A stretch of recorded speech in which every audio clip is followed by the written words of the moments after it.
Assignment 17, Human Immunity by Paige Collier in August 2021. An infection occurs in the body when microorganisms such as bacteria and viruses invade the body, typically through the mouth, the nose, or wounds in the skin. Bacteria, as a single-celled organism, is capable of developing pneumonia and meningitis, both threatening to health. Viruses need a host to replicate the cell and survive.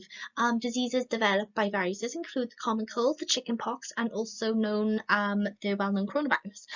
Skin diseases such as ringworm and athlete's foot are due to fungi, and parasite diseases are such as scabies and malaria. Infections can be transmitted by indirect contact, direct contact, bites from insects, and food.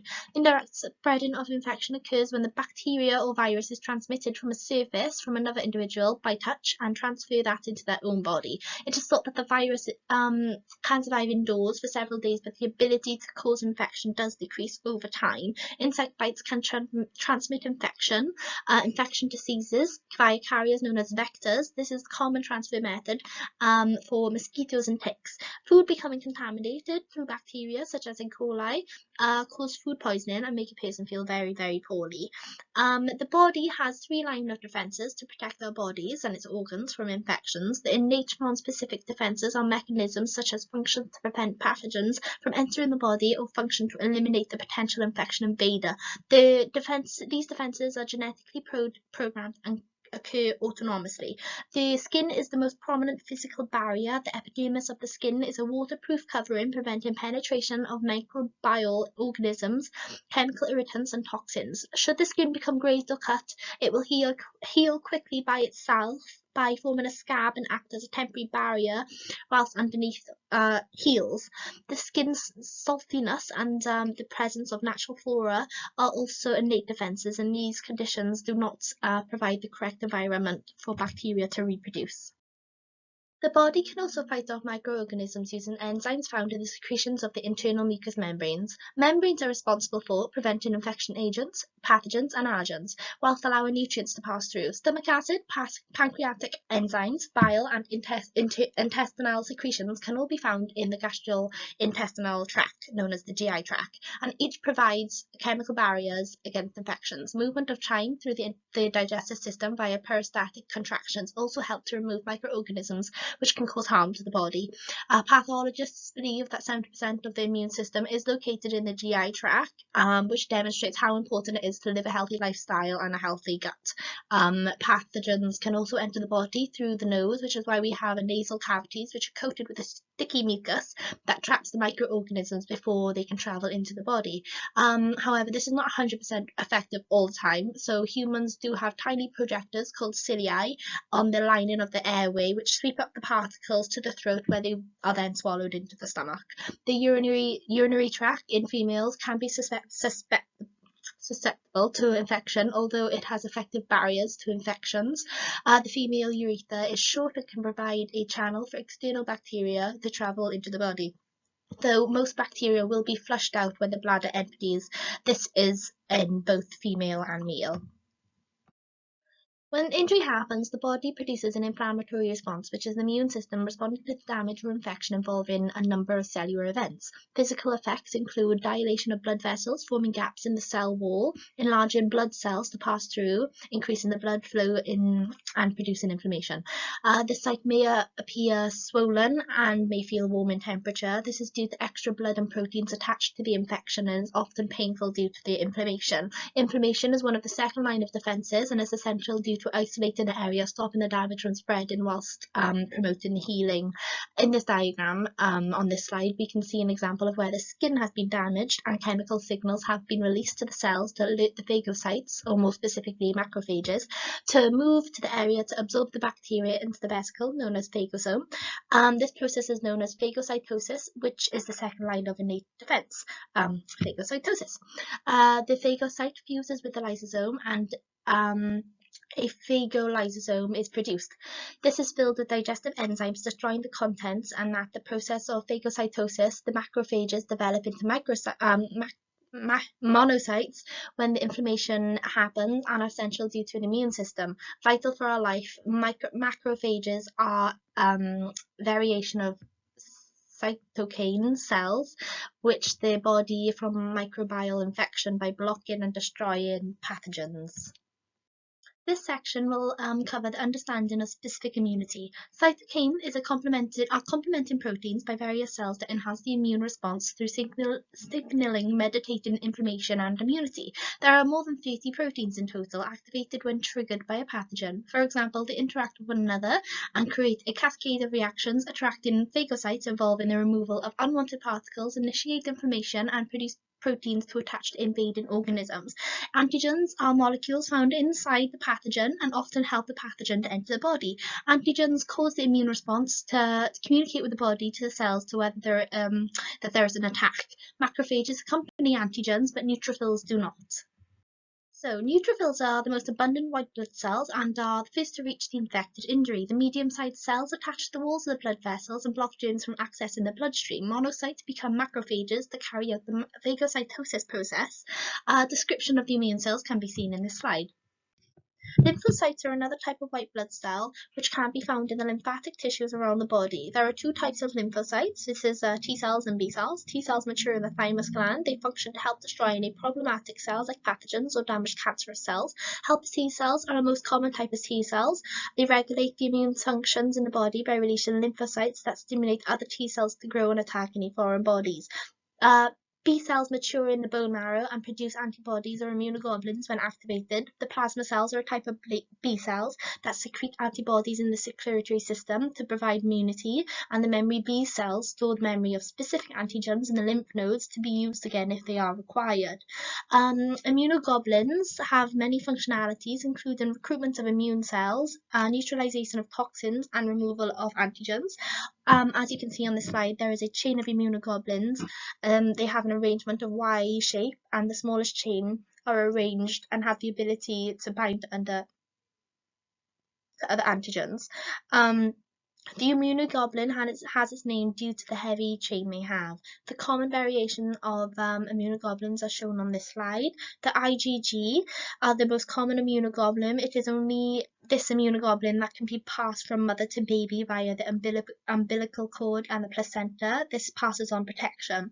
The IgE attaches to the cells in the mucous membranes and the skin where they release histamine. Allergic reactions such as hives, hay fever, and asthma are symptoms of the IgE mediated reactions. So the IgM has the capability of destruction of the invader all by itself, similar to the IgG, and the IgM activates a complement pathway, and these two variations can combine as an antitoxin against toxins of diphtheria, tetanus, botulism, and anthrax microorganisms. Antigens found throughout the body, and they also can be in harmful pathogens and are used in the immune system to signal whether they should attack or not, depending on whether the antigens are foreign or self. Foreign antigens are found in pathogens and will be remembered by the B cells and when they are recognized in the body again, triggering antibodies when they are discovered. All nucleated cells have a unique surface molecules that identify them as self. They are known as self markers named major histocompatibility complex molecules, or MHC class 1. The immune system has a self-tolerance, which is the meaning it will not attack these cells if they have this MCH identification tag, class 1. Although in rare cases a person may develop an autoimmune system that occurs when B cells or T cells become activated against their self-antigens, but this isn't known exactly why this occurs, unfortunately. Hypersensitivity is an occurrence of abnormal immune response created by repeated exposure to a particular antigen. Hypersensitivity diseases can be grouped based on their underlying causes. As you can see on this slide, we've got the type 1, type 2, type 3, type 4, if you want to have a look. The autoimmune disease now, autoimmune diseases can occur all over the body and can cause symptoms such as muscle aches, fever symptoms, fatigue, and inflammation. Rheumatoid arthritis is one of the most common autoimmune diseases and is a long-term condition causing pain, stiffness in the joints, as well as swelling. Unfortunately, there is no cure for this disease, but the symptoms can be medicated and supported with some physiotherapy. Surgery is always an option for connection of the joint difficulties. It is believed that women and smokers have an increased risk of triggering an autoimmune disease, as well well as people who have it in their family history. Another type of autoimmune disease is multiple sclerosis. This is also known as MS. This condition can affect the brain and the spinal cord, causing a wide range of symptoms, including problems with the vision, arm and leg movements, and our sensation and balance. There are two types of MS, the most common being relapsing remitting MS, presenting itself with episodes of new or worsening cases for some time, slowly improving over a similar sort of time frame. Treatment for MS can involve a small course of steroids and treatment of specific symptoms such as problems with their bladder control and muscle stiffness. An organ transplant is carried out to correct an organ malfunction of a healthy organ, received by a consented donor, and is a life-saving procedure. Unfortunately, the immune system does not always accept this donor organ, viewing it as a foreign agent, and the process that follows is known as rejection of transplanted organs, as already included. The immune system is capable of recognizing antigens of the surface of the cells as foreign or self. In this case, in the case of a transplant, the immune system may not recognize antigens present on the organ and may initiate an attack. But to improve the chances that the body will accept this transplant, the physicians will closely match both the organ donor and the recipient using a procedure known as tissue typing. A medicine known as monoclonal antibody is also prescribed during and after the surgery to fight off specific T cells known to cause rejection of the transplant. If rejection does happen, then it will be one of these three types shown on this slide. The most common rejection is acute, as all recipients will experience some amount of acute rejection. An example of hyperacute rejection will be if a recipient is given the wrong blood type. During this section, we will cover the understanding of biology of vaccination. Active immunity prescribes the resistance to a particular disease through creating antibodies naturally or artificially. Natural active immunity developed from exposure to a specific pathogen, such as a common cold. There are many strains of the common cold, but once the body has been exposed to one, the immune system creates antibodies to attack the virus, which are then stored in the memory B cells as immunity to the strain. Artificial immunity is gained when antigens are introduced to the body through a vaccination, which causes a reaction in the immune system. This creates the reaction to stimulate the production of antibodies and memory cells in the same way as if they were to have an active response. If the body should become infected with the naturally occurring antigens after vaccination, the body can attack and destroy before symptoms of disease develop and worsen. This is known as immunological memory. Natural passive immunity is when antibodies are passed from person to person, such as in the case of a mother and an unborn child. Immunity passed on in this way can provide protection for up to 6 months. Artificially induced passive immunity is acquired when a person received antibodies made by somebody else, also in the form of a transfusion or injection. Protection of artificially induced passive immunity lasts for only a few weeks, as the immune system is not stimulated in this process. A vaccine includes a small amount of pathogen which stimulates antibodies to produce and provide immunity. Pathogens in the vaccine can specifically treat live cells, harmless fragments, toxins produced by the pathogens, or dead pathogens. Vaccine teaches your immune system how to produce antibodies that protect you from disease. It's much safer for the body's immune system to learn this through vaccination rather than catching the illness and becoming really poorly and requiring treatment and potentially losing your life. Once your immune system knows how to fight the disease, it can often protect you for many, many years.